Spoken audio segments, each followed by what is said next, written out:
ડીસા તાલુકાના પ્રસિદ્ધ જૈન તીર્થધામ ભીલડીયાજી તીર્થે ચાર આચાર્ય ભગવંતોની નિશ્રામાં પોષ દસમી મહોત્સવની ભવ્ય ઉજવણી કરાઈ હતી। આ પ્રસંગે 1000 જેટલા આરાધકો અઠ્ઠમ તપની આરાધનામાં જોડાયા હતા। ભીલડીયાજી તીર્થે પ્રાચીન તીર્થ ત્રંબાવટી નગરીના રાજા દેવાધિદેવ પરમ તારક પરમાત્મા પાર્શ્વનાથ ભગવાનના જન્મ કલ્યાણની ધામધૂમપૂર્વક ઉજવણી કરાઈ હતી। જાણીતા જૈનાચાર્ય પૂજ્ય યશોવિજય સુરીશ્વરજી, પૂજ્ય આચાર્ય દેવ મુનિચંદ્ર સુરીશ્વરજી, પૂજ્ય આચાર્ય દેવ રાજપુણ્ય સુરીશ્વરજી મહારાજા તેમજ આચાર્ય ભગવંત ભાગ્યેશ વિજયજી મહારાજા આદિ સાધુ સાધ્વીજી ભગવંતોની નિશ્રામાં પોષ દસમી મહોત્સવની ઉજવણી કરાઈ હતી। આ મહોત્સવમાં 1000 જેટલા આરાધકો અઠ્ઠમ તપની તપસ્યા રૂપી આરાધનામાં જોડાયા હતા।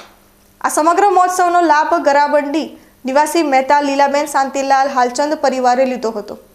શ્રાવક અજીતભાઈ મહેતાના જણાવ્યા અનુસાર સુપ્રસિદ્ધ સંગીતકાર નિલેશભાઈ રાણાવતે ભક્તિ ભાવના તેમજ સ્ટેજ પ્રોગ્રામમાં ભવ્ય રમઝટ મચાવી હતી। આ પ્રસંગને અનુલક્ષી મહોત્સવ દરમિયાનના દરેક દિવસોમાં પરમાત્માને હીરા રત્ન જડિત તેમજ રિયલ ફૂલોની ભવ્યથી ભવ્ય આંગી કરવામાં આવી હતી।